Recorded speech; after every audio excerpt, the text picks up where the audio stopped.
जय गुरुदेव, सभी को प्रणाम। गायत्री मंत्र एक बार। ओम भूर्भुवः स्वः तत्सवितुर्वरेण्यं भर्गो देवस्य धीमहि धियो यो नः प्रचोदयात्।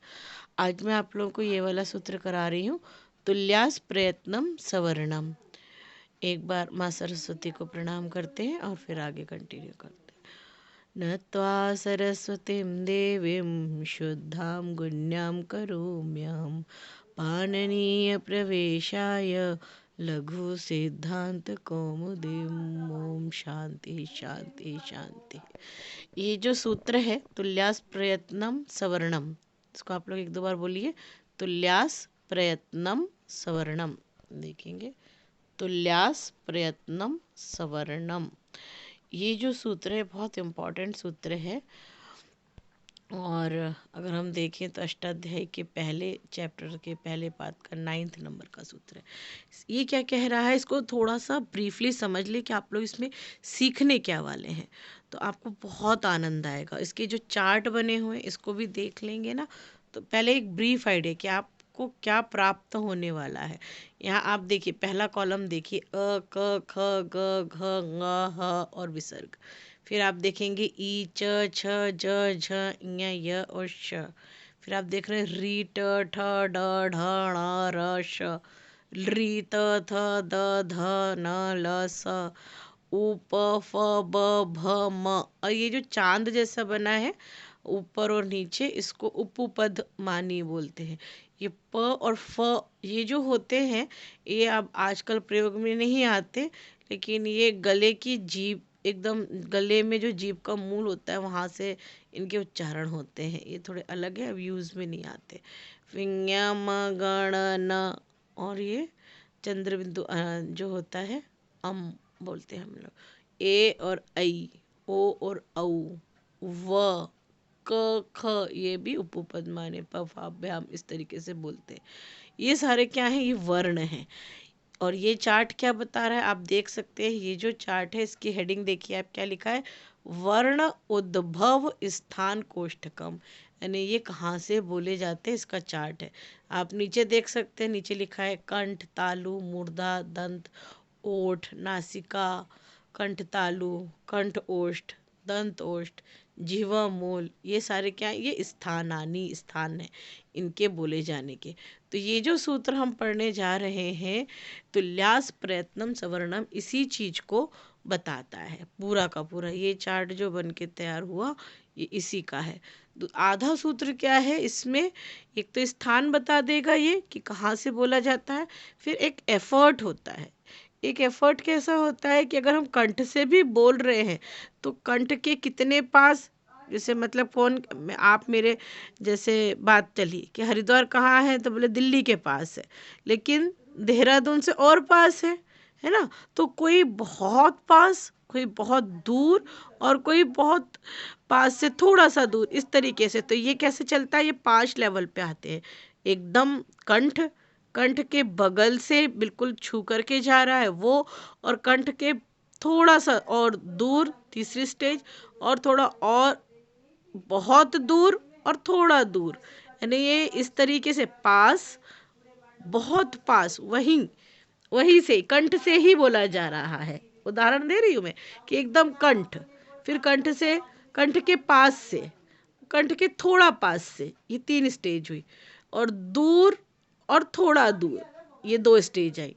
तो ऐसी कुल 5 चीज़ें होती हैं। ये से बताते हैं कि कितना पास और कितना दूर से कंठ के उसमें आते हैं। तो ये प्रयत्न के अंतर्गत आता है, बाह्य प्रयत्न और आभ्यंतर प्रयत्न। फिर इसमें हवा कहाँ कहाँ से निकल रही है, कैसा कैसा नाद घोष, ये सब समझेंगे हम कि प्रयत्न एफर्ट्स कैसे लगते हैं। तो आपका ये जो सूत्र है ना, ये वाला सूत्र तुल्यास प्रयत्नम सवर्णम, तो ये सूत्र कहलाता क्या है, इसको मैं ब्रीफ कर रही हूँ, आपको एक रफ आइडिया दे रही हूँ जो सीख लोगे। फिर सूत्र की एक एक पॉइंट को अपन लेके चलेंगे। तो इन सब को, जिनके ये एफर्ट्स और उनका स्थान एक होता है, एक जैसा होता है, तो उनको सवर्णीय बोलते हैं, मतलब एक प्रजाति के। और फिर क्या होता है, जब एक प्रजाति, इनकी क्या ज़रूरत पड़ती है, सवर्ण उनकी संज्ञा हो जाती है, उनका नाम हो जाता है। फिर इनकी ऐसी ज़रूरत क्यों पड़ती है, ये ज़रूरत इसलिए पड़ती है कि जब संधियाँ होती हैं या कोई रचनाएं होती हैं, उनको हम समझ सकते हैं। कि जैसे बोला क ख ग, जैसे आप सुन सकते हैं जगतनाथ, जगतनाथ है, तो अब जगतनाथ क्या बन जाता है संधि होकर के, जगन्नाथ, है ना, जगन्नाथ सुना होगा। तो जगन्नाथ कैसे बन गया, त न कैसे हो गया, तो ये संधि का होता है। त और न एक ही प्रजाति के हैं, ये समझ में आएगा, बहुत आनंद आता है और इससे पता चलता है कि कितना वैज्ञानिक है। ये देखिए आप यहाँ पर दिखेगा आपको त और न, ये देखिए त थ द ध न ल और स, तो ये एक प्रजाति के हैं, ये रि त थ द ध न ल और स, ये एक प्रजाति के कहलाते हैं, क्योंकि इनका स्थान क्या है, दांत है। और फिर इनके प्रयत्न भी देखे जाते, बाद में प्रयत्न वाला चार्ट दूसरा है। ये देखिए, ये जो है ये प्रयत्न का चार्ट है, एफर्ट्स का। तो आप देखते हैं एकदम स्पर्श करते हैं, क ख ग घ वाले, ये जो ये पूरा सेट बना है, ये स्पष्ट, स्पष्ट का मतलब एकदम क्लियर कट स्पष्ट है कि ये कंठ से बोले जाते हैं या दांत से या मूर्धा से। फिर यहाँ पे आगे बताएंगे ईशत स्पष्ट, अंतः स्थान, है ना, और ऊष्म वर्ण, ईशद विव्रत, विव्रत, ये सारे भेद है, यानी ये एफर्ट्स के भेद है, उनके नाम बताए गए हैं। तो जब हम सूत्र को एकदम डीप में पढ़ेंगे तो आप लोगों को ना इसका आइडिया लग जाएगा कि वास्तव में हम क्या समझने जा रहे हैं, हमारा टारगेट ये है। तो ये आप लोगों का टारगेट रहेगा। आप देखेंगे इसमें यहाँ पे नाम दिए हुए हैं कि प्राण, अल्प प्राण, किसी को बोलने में बहुत मेहनत लगती है, किसी को बोलने में हल्के फुल्के में आ जाता है। तो ये देखिए आप यहाँ पे देखेंगे, आप ये देखिए दो सेट देखिए, ये ग वाला देखिए, ग ज ड द ब ङ ञ म ङ ण, आप इसको देखिए, इसके नीचे देखिए इसमें लिखा है अल्प प्राण, और उसके बगल वाले में म प्रा लिखा है ना, वो महाप्राण। तो आप देखिए घ झ ढ ध भ, ये इसमें आपको कितनी मेहनत लगती है। श श स, किसी में बहुत मेहनत लगती है बोलने में और किसी में बहुत कम मेहनत लगती है। तो ये प्राण हमारा कितना लगता है। फिर यहाँ पे और भी चीज़ें आती हैं कि बहुत लंबा चलता रहता है और कोई बहुत छोटे में ख़त्म हो जाता है। तो इस तरीके से हम लोग जानेंगे कि कौन से जो वर्ण हैं वो किस तरीके के बुलवाते हैं और कैसे वो सजातीय हो जाते हैं, सवर्णी कहलाते, सजातीय मतलब सवर्णी, ये उनकी संज्ञा होती है। तो वास्तव में ये सूत्र है, बहुत इंपॉर्टेंट सूत्र है। अगले वीडियो में आप लोगों को बताऊंगी, एक एक की व्याख्या करके इसका पूरा उच्चारण करके आप लोगों को दूंगी, ताकि आप इसकी प्रैक्टिस करें। इसका ये याद भी होना चाहिए। तुल्यास प्रयत्नम सवर्णम, कम से कम आधा सूत्र याद होना चाहिए। मैं एक बार उच्चारण करके आपको बताती हूँ, कहाँ से याद होना चाहिए वो भी बताती हूँ। यहाँ से याद होना चाहिए, थर्ड लाइन देखिए, अकुह विसर्जनीया नाम कंठ, ये याद होना चाहिए, ये लाइन याद होनी चाहिए।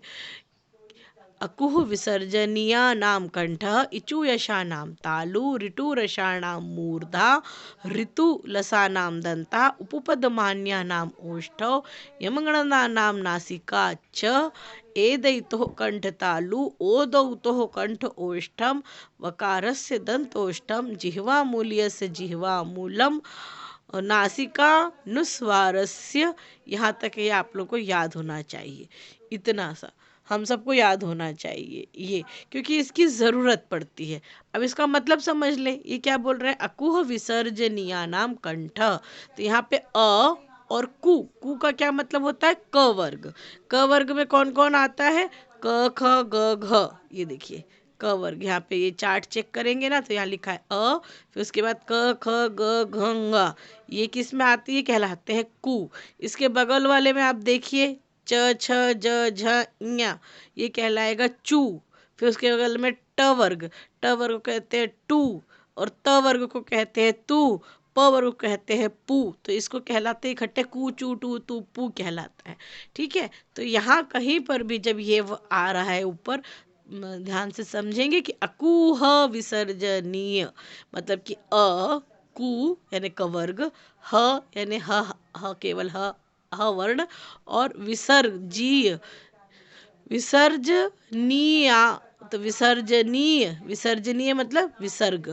तो विसर्ग अ और क वर्ग, ह और विसर्ग, इनका स्थान कंठ होता है। अब आप चार्ट देखिए, अ लिखा है पहला, फिर क ख ग यानी कू हो गया अंगा तक, फिर ह आ गया और विसर्ग आ गया। तो ये क्या कहलाएगा, इनका स्थान कहाँ है, कंठ है। तो ये हमारा सूत्र हमको क्लियर करता है अकुह विसर्जनीय नाम कंठा। इसी प्रकार आप अगला देखिए, इचु यशानाम तालु। तो इसका मतलब क्या हुआ, ई चू य और श। तो चू मतलब चवर्ग, ई हो गया चवर्ग हो गया, य हो गया और श अक्षर श, जैसे वहाँ ह यहाँ श, इसका स्थान क्या है, तालु।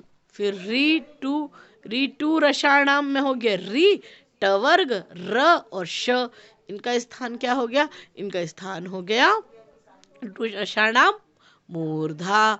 तो मूर्धा स्थान हो गया।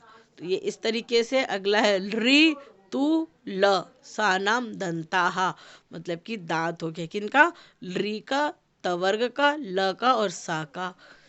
ये कम से कम आप लोगों को एक होमवर्क है, आप इतना करिए, अकुह विसर्जनीय नाम कंठा का चार्ट बनाइए, हेडिंग डालिएगा अकुह विसर्जनीय नाम कंठा, और फिर आप वहाँ पे लिखिएगा फिर चू, इस कू है ना, तो कू ह कॉमा लगा के कू, फिर कॉमा ह, फिर कॉमा विसर्ग, ऐसा लिखिए और फिर इसको खोलिए और कहिए कि इनका स्थान कंठ होगा, और प्रैक्टिस करके देखिए। एक ये होगा कंठ वाला, तालु वाला, फिर मूर्धा वाला ये, और दंत वाला, और होठ ओठ वाला, उपू पद मानिया नाम ओष्ठव।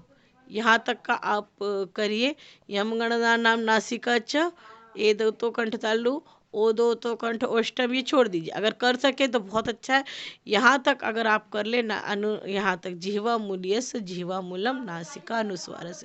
जीवा मूलम और उपद पद मानिया नाम में कुछ नहीं, वो चांद वाले जो चित्र थे वो आ जाते हैं।